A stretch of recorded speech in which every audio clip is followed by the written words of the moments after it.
Hi, I'm Victoria Fox and I'd love to introduce you to my brand new book, Temptation Island, which is a sexy, sinful, scandalous, scorching beach read that is the perfect accessory for your holiday.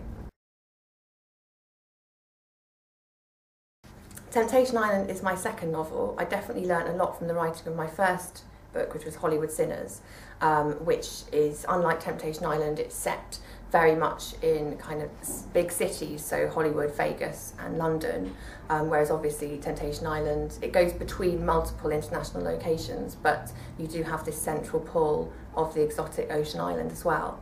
But with Hollywood Sinners, it follows 4 couples as opposed to 3 women, and these couples are heading towards the showdown of their lives, which is a Las Vegas movie premiere where an explosive secret is revealed. And it was a really great experience for me writing both books, and particularly Temptation Island, because I really built on everything that I'd learnt from my debut to hopefully deliver 2 fantastic bonkbusters. My favourite character in Temptation Island is Aurora, who, at the beginning of the book, she is 15, and then the book follows her till she's 19. And she is a Hollywood starlet, so she's grown up with everything. She's got famous parents who are musicians, and she's never wanted for anything. She lives this hedonistic life of luxury in LA mansion, and has lots of starlet friends, and we all read about that kind of thing in the press, and I often wonder what it would be like to grow up in that situation under those circumstances, and whether that would actually be a positive thing or it would be quite a difficult thing to handle. And certainly the starlets that you see nowadays go off the rails and stuff, you think, well, you know, even though you have all of those material things, there's often something missing. And that's really what I wanted to explore with her. And she's also really fun because she doesn't quite know at the beginning of the novel who she is yet. So there's an element of discovery as she kind of makes her way through the book.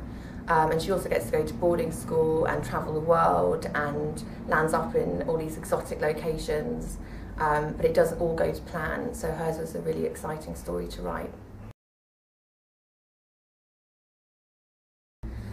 My 3 favourite bonkbusters of all time, and it's a difficult choice to make.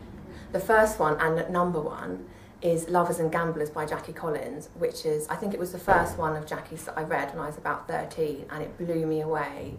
It's this huge book that covers many years, and underlying it is a love affair between a man and a woman, but he's a singer and she's an actress, and all the kind of twists and turns of the story that keep them apart, and of course they end up together, but it's such a roller coaster of, you know, Hollywood lifestyles, and you know, you have people sort of lounging about in jacuzzis and drinking cinzanos and stuff. It's just amazing 80s fodder. And I think there's even a bit where there's like a plane crash at the end and some leopard comes out and threatens them, and it's just amazing. It's anything goes. A second one would be the original Lace, Shirley Conran, which is just staple reading for anyone who's a fan of the genre.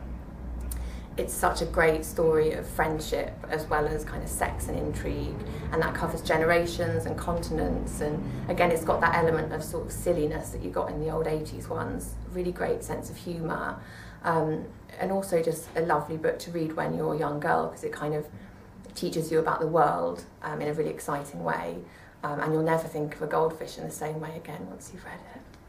And the third one is a more modern one that I read last year by Tilly Bagshaw called Fame, which is a really solid, great bonkbuster. It's really glamorous, it's really glitzy, and again it's got this sense of humour going through, which I think is so important, and there's plenty of sex, so you definitely get your bonkbuster fix. Those are my top 3.